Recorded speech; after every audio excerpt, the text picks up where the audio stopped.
everybody. I'm Ashleigh Banfield, and this is Drop Dead Serious. And I know this is not normally where you see me. I am traveling. Can you guess where I am? I know it looks like a ski place. You got that right. I'm actually in Vermont because it's one of my favorite things to do. I have been skiing since I was a little one, and so I ski all the time. And so you probably will see this backdrop a lot more. But I had to stop down and get to you about the Spencer and Monique Tepe murders because I'm obsessed. I don't know how you feel about this, but I'm absolutely obsessed with every single detail that's coming out of this case. And I have a lot of new stuff to tell you tonight. If you saw my last episode, you saw that it was filled with information. And thank you if you were watching. I think we're somewhere around 800,000 or 750,000 people. So I really appreciate that. But I'm going to get a lot of information. So please get comfy. I do want to show you this Christmas gift that I got from my Banfield show executive producer Jessica. It says baking because murder is wrong. So it's here in Vermont. I'm going to be drinking this like latte while we're doing this. But I do want to say that there has been a lot of new information on the case. So let's just get going. A stunning arrest to start with in the murders of Spencer Tepe and Monique Tepe. Suddenly this case feels very different than it did going into the weekend, right? Dr. Michael McKee. That's who they arrested. It is Monique's ex-husband. He is a vascular surgeon. I've already talked in the past about the amount of education and years in university that it takes to become a vascular surgeon, upwards of 15. So if he's guilty of this, what a waste. How to throw your entire life away and do the most horrifying thing to orphan two little children and destroy countless lives around Monique and Spencer Tepe, take their lives away in such a brutal, heinous, atrocious, and cruel way. I say those words specifically. But Dr. McKee weirdly has no criminal history, no record.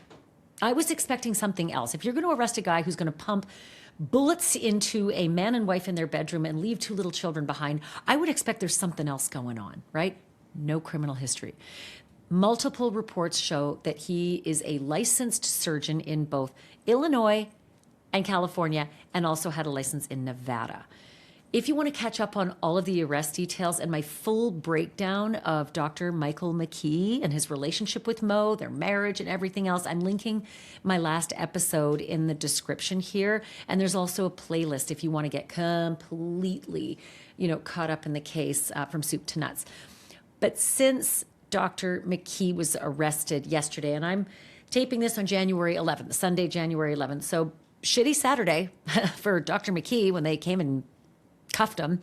And since then, we have a lot more information to sit with. We've got new details, new clues, a timeline that starts to come into focus, and then a couple of other ideas as to where this investigation and prosecution may be zagging and zigging as they get ready for what will be probably a pretty sensational case. Is it Idaho? Is it the Idaho quadruple murders? I don't know. It sure felt like it. Like, who does that? This is the question that has us all obsessed. Who does this? Who comes into someone's happy home, a family of four, and then just torpedoes life, right? Just destroys everything, ruins that family, murders these people, terrorizes them. Because I don't care how long it took before they saw the gunman and died. There is terror. It could have been a split second. It could have been hours. I'm going to get to that because I have a theory about the possibility that this could have been hours. If this is him, if he did this, then there's an absolute screw loose. And maybe there was more terror that was exacted on this couple before they were killed. But let me start from the beginning, okay, and how police nabbed this guy to begin with, because in a moment I'm going to run down a lot of what's been going on behind the scenes and how they're likely going to build this case against the doctor. Investigators reviewed surveillance footage from all around the Tepe home, that whole neighborhood, and then some. And they spotted a vehicle that arrived just before the shootings and left shortly after. And let's not forget, this was kind of an Idaho timing, right? It was the middle of the night. And so there's not a lot of vehicle traffic. It was a horrible night weather-wise, cold and icy. Maybe not so much traffic out, between 2 and 5 in the morning. So a little easier to spot a car, like a white Elantra in Idaho. A little easy to see that thing. There weren't any other cars on the road. My suspicion is that's sort of what the situation was here as well. and they followed that effing vehicle. They, today, don't think you can get away with crime, everybody. Don't. I think most of you know that. But just about everybody has a ring cam. Just about every corner has a camera, and they can track you all the way to Timbuktu. That's what they did here. They identified that vehicle near the Tepe home, and then they tracked it and connected it all the way back to Michael McKee. They found the same vehicle in Rockford, Illinois.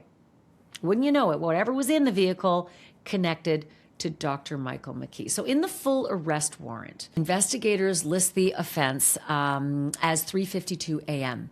So I'm like, wait, how do you know down to the minute? 3:52. So the only things that are going through my mind when it comes to nailing down the minute instead of a window, like, sometimes you just have a window. Like with Brian Koberger, they had a 20-minute window, right? They figured he was in that house all that time, but they don't know exactly when everybody was killed. But this is 3:52 a.m. So I go back to the ring cam on their home. I also go back to the possibility that they had cameras in the home. It's possible, right? Look, all the lights are off. It's the middle of the night, so maybe you couldn't see who was on the camera, but maybe there were cameras that caught motion sensitivity. Also, think about this. They have a 17-month-old and they've got a 4-year-old. The 17-month-old very likely had a nanny cam in that room, maybe even the 4-year-old, right? Baby monitors. Like there's all sorts of stuff that could have registered that. Do you know what else could have registered that? The noise. Whenever you wear a fitness monitor or a sleep monitor and you're abruptly awakened, that's going to register. So it's possible that, Spencer and Mo might have health monitors. Maybe they were, jarred into some kind of a health alert by waking up or being terrified or being shot. Those health monitors also show when your heart stops if they're wearing them. I know in a lot of cases I've speculated as to whether, they have a health monitor, and a lot of these victims do, but they just weren't wearing them at the time. So my husband wears a health monitor to bed, and he tracks his sleep. So it's possible that the police actually can track all of that. So a lot of opportunities. And then that ring cam, right? I don't know that he was out front. But there's also, I know that I have a security system and every window is monitored, right? Like alarms go off with every single window, up, down, all over. And that could be a silent alarm if something broke, if anything happened, if anything was open. It's not forceful, but it tracks. So there's lots of ways that they maybe could have tracked the time. But it's very helpful for a prosecution to know exactly when. So jump ahead a bit. Dr. Michael McKee was arrested early Saturday, January 10th in Illinois. He's being held right now on an out-of-state warrant for 2 counts of murder. And I'm just going to go ahead and assume in Ohio they're going to call it first-degree murder. In some states like Texas, if you have more than one victim, they call it capital murder, and it makes you eligible for the death penalty. But other things that make you eligible for the death penalty is if you kill a child, if you are heinous, atrocious, and cruel in the manner in which the killing is carried out, if there's terrorizing involved. There's all sorts of different attributes that different states give to a murder to either pump it up to death penalty eligible or a capital offense. So let's just wait, because that's getting ahead of my skis. But I guess, if I were a betting man, this is going to be first degree death penalty eligible. Ohio does have a moratorium on the death penalty, as many states do, but it doesn't stop them from prosecutions, right? It doesn't stop them from actually getting a death penalty conviction. Because if that moratorium lifts, well, then you go off to death row, and wait your turn through all your appeals. And the other thing to think about is that when you're in big cities, typically big cities have more liberal jury pools, and finding death qualified jurors a little harder, not impossible. Also, when something is this media explosive, oftentimes prosecutors will look to change the venue just because there's just so much passion and such an uproar in the city itself. Like the Casey Anthony trial, that was a weird one. It was high profile. I mean, the headline said America's most hated mom, right? But they did something in a unique way for Casey's trial. They didn't move the jurisdiction. They actually moved to another place and got jurors. In Pinellas County, they picked jurors from Pinellas County, and then they traveled them in to Orlando for the trial in the courthouse there. So look, there's just all sorts of permutations and combinations in how you can try someone and try to get a fair jury when it's high profile. And they also go to gag orders. You know how I feel about that. Don't get me started. That may happen in this case. Let's just all cross our fingers and like say a woosah that it won't. But again, subscribe, you'll know if there's a gag order, and we still get stuff anyway, right? Because the gag order just means that officers of the court can't speak. It doesn't mean that our First Amendment rights are taken away or people who are friends in, connected to the case in any way. That's how journalists usually find information after the courts shut us down and police shut us down.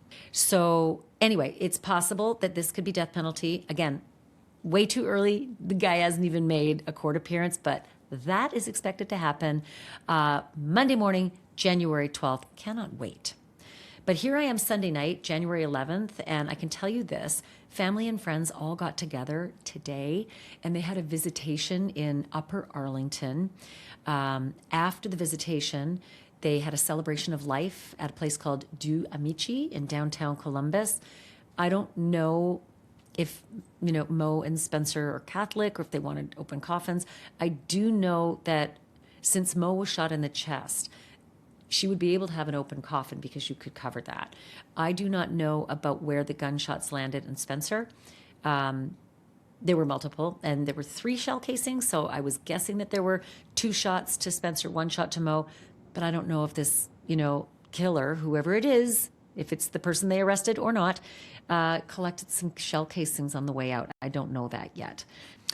So this is very sad to report as well. All of it is sad, but today in particular, the family of Spencer and Monique Tepe shared a statement on the arrest of Michael McKee, Dr. Michael McKee. They thanked law enforcement. They thanked the community for tireless work in solving this crime, allegedly. And this is the quote, okay? As the case proceeds, we trust the justice system to hold the person responsible fully accountable. Monique and Spencer remain at the center of our hearts, and we carry forward their love as we surround and protect the 2 children they leave behind. We will continue to honor their lives and the light they brought into this world. God, that's just, I can't even imagine writing it, releasing it, living it. There's also something else I want to share with you. We received a lot of comments and 1 phone call. Thank you, whoever you were who called. You watched the podcast. You tracked down a number for someone connected to me who forwarded your message, but you didn't leave your name. But thank you for your information. A lot of you commented on that last episode that was on this case about the body cam video, the one that showed the officer responding to the wellness check and going to the wrong house. I had put, pieces of the picture, and the puzzle together with photos of the street, counting up from the Tepe's house, their address, odd side of the street, found a house that looked just like the one on the body cam, but it was not the house. And I said, this isn't even the street. This cop didn't even get the street right. And as it turns out, you guys who commented, and the caller, thank you, you were right. The cop went to 1417 Summit Street. What?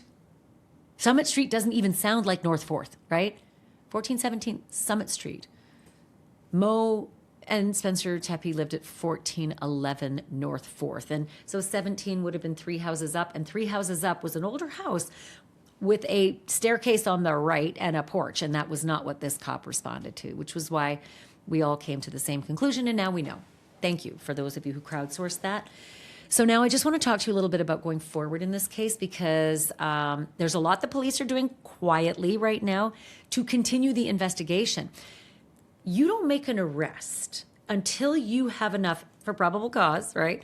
But also you want to have enough in case the accused chooses to exercise his or her right to a speedy trial. It's your constitutional right in America to say, you think you got me, prove it, and prove it in this short window. You can't hold me forever. Go ahead and prove it. You have the right. It's called the right to a speedy trial. You can waive it. Now, why would you? Why wouldn't you say, oh, you think you got me in like 11 days? Couple of reasons. First of all, This guy doesn't even know what the cops have on him, and neither will whatever lawyer he's going to get. P.S. I'm going to tell you a little bit more about the lawyer in a moment, but because it's important and it's different than the average bear. But the lawyer's not going to know about discovery for a while. They're not going to know what the cops have on him. And at this point, if he thinks he's covered his bases so well, he could say, we're so early in this case, I don't even think you have enough. I think you only have probable cause, but that a jury's going to say, it's not enough for me to leap towards first-degree murder. It's like a parlor game, right? But if you know that you screwed up and you know that they've got a fair bit on you, then you're going to opt for more time because you and your lawyer are going to have to do a fucking Everest climb to get past what the cops have on you. And that's going to take teams and teams of people or researchers or junior analysts in a law firm to help find things that can help give just a little bit of reasonable doubt, especially if it's death penalty, because sometimes you're just looking at saving the guy's life and not even finding him, not guilty. But so the right to a speedy trial, that's going to be a parlor game for this guy. It's all in his court, right? It's all in the defendant's court. I think he's probably not going to, exercise the right to a speedy trial. I think they've got a lot. You get someone in 11 days, you got a lot. But that brings me to what they're doing now. Because even though they have him, they don't have it all. You can't have it all in 11 days. You need to get so much more evidence, right? And, it's really interesting how juries work. They can usually, cast one thing off as a coincidence. They can usually say like, yeah, well, but, it could have been this or something else. But once you start lining up all the coinkydinks, it gets a little harder to say, well, that's like 8 coincidences now. Okay, that's 10 coincidences. Oh God, that's like 20 coincidences. It's starting to be a little more reasonable that these aren't coincidences. So that's why the investigators are going to grab every little effing piece of evidence they can. It's also why they tell you no piece of information is too small. It can be tiny, but in a big pile of stuff, it can be huge. It can be tiny and lead to something very, very big, right? Let's just talk about whatever the killer was wearing that night on his feet, okay? Because if this is Dr. McKee, they are going to be looking at any footprints in the snow all around the house and in the area. Footprints in the snow and ice, okay? Compromised by the 911 callers who came to do the welfare check because the police got it wrong. If the police had gone to the right place, then they would have likely found the Tepes and walled that off, and nobody would have gotten in there except the killer and the cops. And so any footprints in the snow around the house and in that alley and out the garage and the backyard and everything, they would match the boot print or the footprints, the treads on the bottom of a shoe. They would try to match it to anything they could find in Dr. McKee's apartment. So they will be going through every single piece of footwear in Dr. McKee's apartment, in his weekend house, wherever he has a girlfriend maybe, or whatever. They will try to get any piece of footwear to see if Dr. McKee's matches whatever they might find in the snow. But then his defense attorney will say, yeah, but look at all these people that came to the house and stomped all over the place. That's one of the reasons it was such a frustrating thing to hear that the cops got it wrong. Let's move on with the footprints, though, because footprints aren't just in snow. Sometimes they're in muck and dirt. I know it was super cold and frozen, so that's a little less likely, but not impossible. Not impossible. You can get a footprint in some sand or loose dirt. If that's around the home in the backyard and the alleyway as well, that's possible. And guess where else you can get a footprint? In carpet. So it's possible there might be a footprint in some carpet in the Tepe home. And if that footprint matches any footwear that they get from Dr. McKee's home, well, there's another piece right there. Is it perfect on its own? No. There's lots of reasonable doubt in that. But it's one more piece, and we're just going to build it as we go. Don't go anywhere, because there's a lot of this coming. I also want to tell you one more thing. In those feet, the killer's feet, all over the house of Monique and Spencer and the babies, killer's feet are picking up things, right? Fibers, carpet, DNA, touch DNA. And then heading back home and maybe walking over their carpets at home or their car, right? And maybe that material is still on the actual footwear. So there's a lot that can happen with footwear, not just footprints, but also whatever's on it. Any kind of dirt stuck in the treads of those feet, those shoes, that could have been taken home. So if there's a unique type of dirt around the Tepe's home, or the kind of gravel that they have, the color of gravel, and it's lodged in a tread or anything like that, and they find a shoe in the apartment of Dr. McKee, that is also another phenomenal clue, and I have seen that lead to convictions in the past. So that's really interesting stuff. Let's now talk about one other super interesting point of reference for evidence: the kids. I have talked about this at length in another podcast. Again, just check back at my playlist and the link in the description here. But these are little kids, right? 17 months and 4 years old. The 17-month-old child can say a few things, right? The 4-year-old can say a lot of things. And there is no way in hell any child isn't going to wake up with multiple gunshots going off in a house. So it is likely those kids woke up. They might be able to tell police and investigators something. I just went to bed. I was still awake. It was just after story time, or I was dead asleep. Whatever it is, they'll be able to help with timelines, help with everything. They may have heard some things. They may have heard someone yell. What if Mo yelled, "Michael, no!" What if the 4-year-old heard that? What if? That is unbelievable evidence. I mean, okay, Michael's a common name, but again, add it to the next piece of the, we're building the mountain of evidence, okay? Just build it, right? The fibers on the shoe, not enough, but Michael, no, okay? What if they heard mom and dad both yelling, "Don't, stop it, no, no," right? Then they know that there was an issue, maybe a fight, right? What if the kids heard mommy and daddy go downstairs and let somebody into the house? Okay? I mentioned this at the top of the podcast, and I want to bring it up now. I've been trying to figure out for the life of me how this guy got into their house. There's no signs of forced entry. Okay, maybe a basement window was left open. Lots of people are bad about their windows. No signs of forced entry. Did he get in because he rang the doorbell? And Mo came down in the middle of the night saying, "Michael, what are you doing here?" And then in he comes. Again, he's innocent until proven guilty. This is a parlor game only. And then my mind went to someone who's sick enough to murder 2 parents and leave their children alone, orphaned in that house, is sick enough to play the twisted torture game, right? To mentally traumatize these 2. If he's jilted and he's been seething for over half a decade, I wouldn't put it past somebody. Somebody capable of a double murder like this is totally capable of doing the horrible things that you see in movies, right? The demented mind, the tortured, twisted mind, the Golden Gate killer rapist would torment his victims, torment them, go and get food out of their fridge while they were tied up after he'd raped them. I mean, he did horrible things. And so I'm not going to put it past a killer to possibly do this. And if Mo let him into the house, and if it is Dr. Michael McKee, it's possible that he was there for a while. The kids might have heard this. The kids might have heard it. These are the things that they might be able to give to the police. Now, I'm going to tell you about some unconfirmed reports you may see bouncing around the internet right now. I want to make sure you know they are unconfirmed.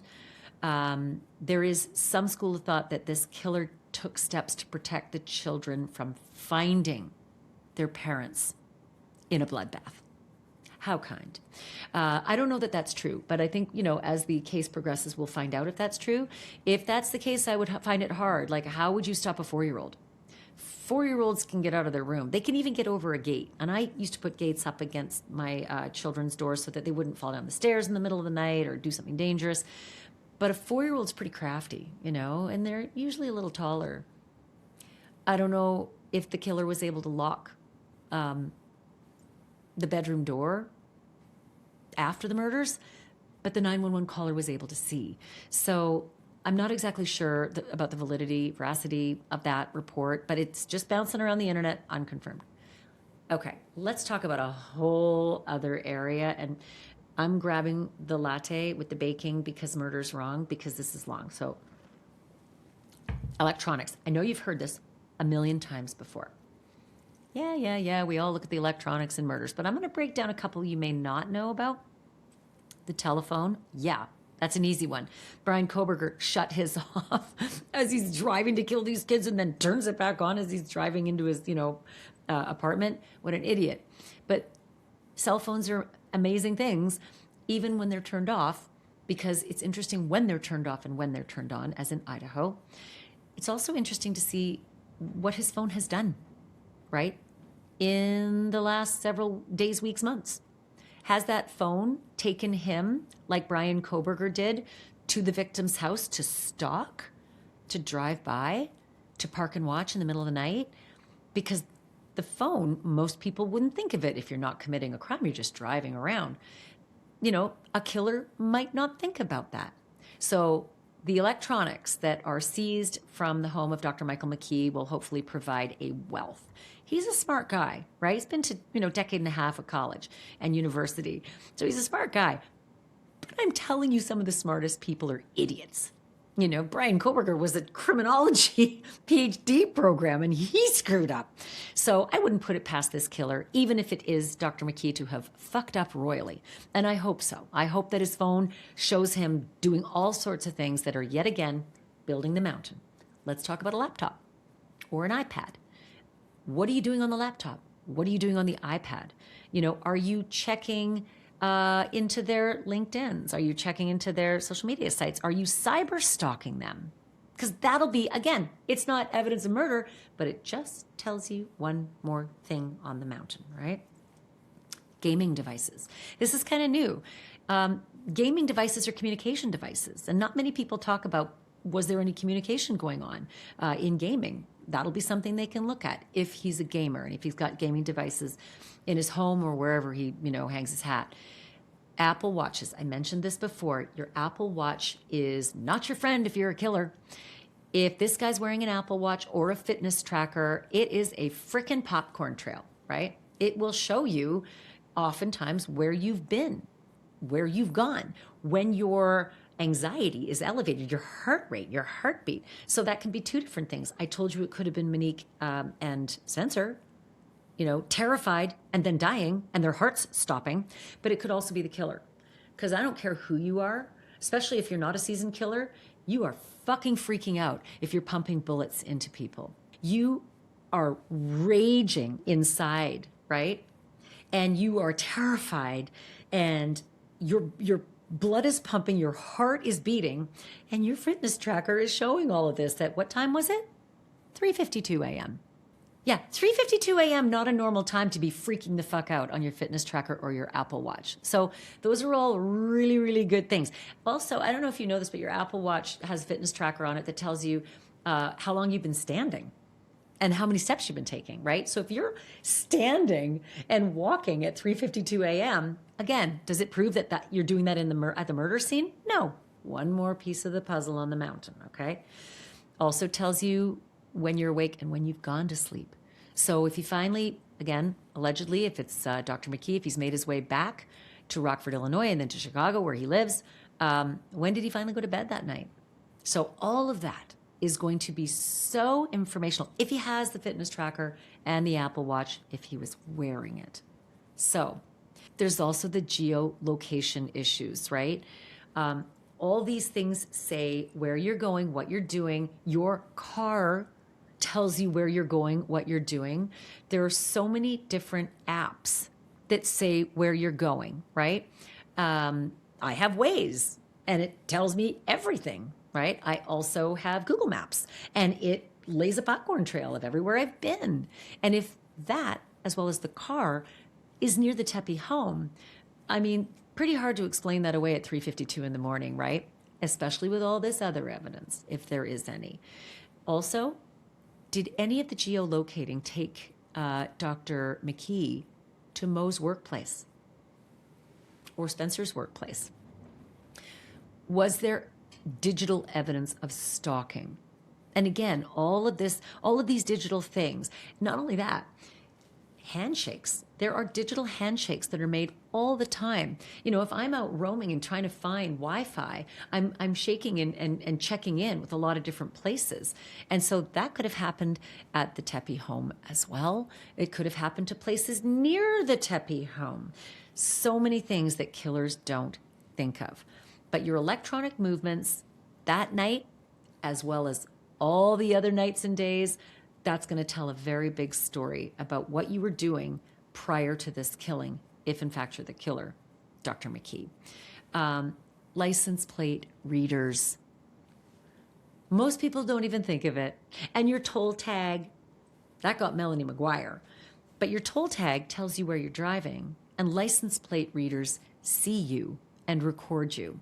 And that's quite a drive, Heading from Chicago, that's where Dr. McKee lives, in that beautiful apartment overlooking Lake Michigan, at least $500,000, right? It was a beautiful place, really upscale building, which, by the way, his neighbor said he's delightful, and we've had all these great conversations. I could never imagine him doing this. I've seen him out at the pool and the barbecue. I've had great conversations. Of course, she couldn't imagine him doing this. He's got no criminal record. He's a freaking vascular surgeon. That's not the neighbor you expect is going to do this, right? Which will also help his defense lawyer marginally. But, those license plate readers will pick you up all the way along the way. Let's also talk about fuel purchases. Look, the average bear is not going to stop and make a fuel purchase in the middle of a murder. Jodi Arias was smart enough not to. However, not smart enough to realize when you have fuel tanks in your trunk, jerry cans in your trunk that people see and know about, that's going to give you away. But it's a fair drive, Maybe he had to stop to make a fuel purchase. Maybe he's at a convenience store along the way. That all registers, okay? Another really important aspect to the psychology after a killing, reaching out to surviving family members. I covered a case of a girl in Massachusetts named Michelle Carter who convinced her friend to kill himself. She was brought up on charges and convicted. And one of the things that she did afterwards was she ingratiated herself with his family. It was so sick to see what Michelle Carter did with the victim's mom. Oh my goodness, what can I do to help? Oh my God, I'm so close to him. This is so heart-wrenching. Can I help with the funeral? Can I do a fundraiser? Sometimes killers come in close to the surviving family members and they want to be a part of it. They want to be helpful. They want to communicate. They want to ask any leads, anything. Mo's parents, even Spencer's parents, or Mo's siblings, if she's got any, Spencer's siblings. I mean, this is what a lot of killers will do. I'm not saying that this killer did it, and I don't know if Dr. McKee did it. I don't know if he's the killer, but it's the kind of fucked up behavior that a lot of these people do. So it will be fascinating to find out if that happened. And I'm going to give you another unconfirmed report that's bouncing all around the internet. And again, nothing to prove this yet. There are some reports that he may have been abusive and that he did not want a divorce. I have not proven that yet. That has not come from official portals yet, not from the police, not from family, not from people in the know. It's just sort of bouncing around out there. But wow, that would fit a profile though, wouldn't it? Abusive husbands, often kill. And I just can't figure this one out because they are like 10 years since they married. And the marriage lasted 7 months. They were separated after 7 months.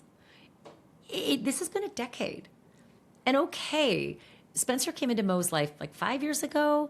And then I'm sure that, the kids followed 4 years ago and 2 years ago. And there would have been a lot of social media and visuals. And, the brother-in-law videotaped that wedding and did such a beautiful job. And I'm sure that was all over social media. And maybe that just got into the DNA, maybe, of Dr. McKee, if he's the killer. But holy shit, did that seethe for a long time if that's the case. So I'm really curious about any conversations that the police may have had with Dr. McKee way before arresting him, because I sense they would have reached out. one of the first things you do is reach out to an ex in a murder like this, right? Like, who kills a man and a woman? Do they have any exes, ex-husbands or boyfriends or girlfriends? Like, they reach out. And so, yeah, Mo had an ex-husband. So my suspicion is that they would have reached out.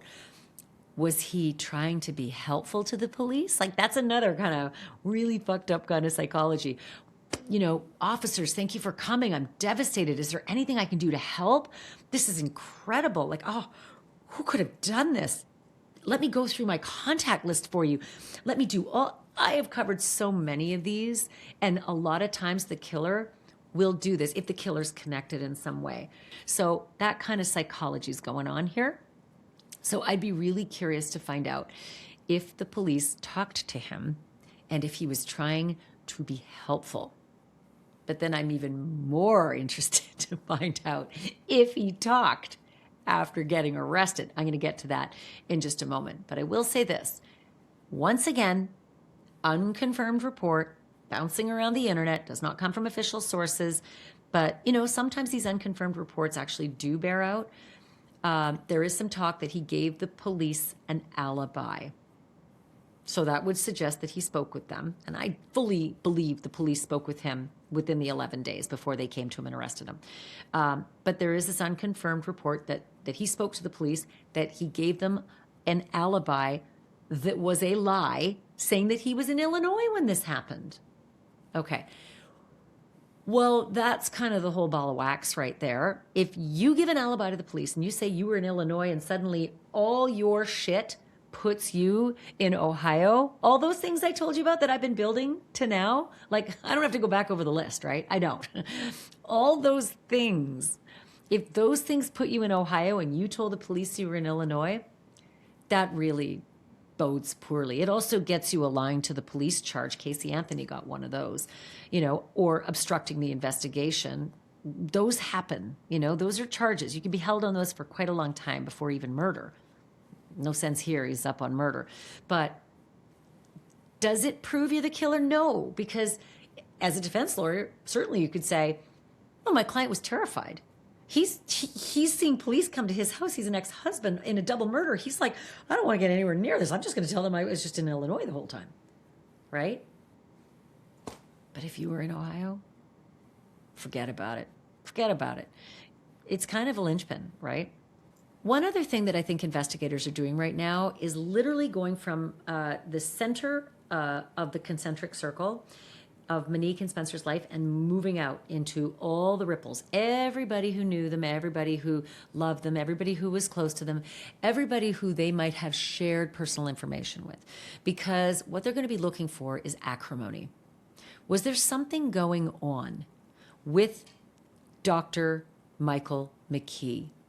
Was he constantly pestering Monique about something? Was he arguing with her? Were there phone calls to Monique where there'd be shouting? Or Monique, was she telling her friends, family, coworkers, I can't shake this guy.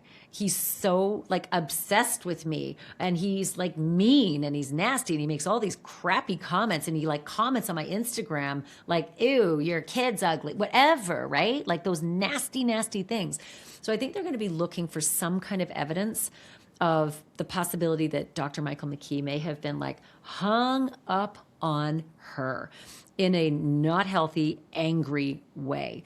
I find it weird that when I spoke with the children's uncle, the brother-in-law on Spencer's side, I asked him the question, is there anyone you can think of that might have wanted them dead? And he's like, no, there's just nothing. It didn't dawn on him that Mo had an ex-husband who was a problem. Like, he didn't bring that up. And I can see someone not bringing that up because like, you're not about to go and accuse some guy of a double murder. But you might have said something like, well, there's someone in Mo's life who's been difficult lately, but I can't imagine murder. Like, you might say that. But this brother-in-law said, no, absolutely not. Have you learned anything new tonight about who this potential person of interest might be? No, unfortunately, you know, I know just as much as the next person. I was told by a reporter about 10 minutes before this got posted that it was released by the police department. And, you know, when I first saw it, yeah, I do I do think, suspicious looking person there. It also very well could be, somebody walking home drunk from a bar. But it's evidence nonetheless that hasn't been released until now, and it's good that they're kind of progressing through this. And this is right between 2 a.m. and 5 a.m., which is the window they say they believe the shootings happened. Rob, do you or your family members have any idea who might have been capable of doing this? Did your family have any enemies? Did Spencer and Monique have any enemies at all that are known? Not that I can speak on or know of. I know that they've had this massive community around him that they were just so well liked and admired by everyone. You can see in this picture that's kind of defines them. They were always smiling. They were always laughing. So it's really just unbelievable and shocking to all of us when we found out.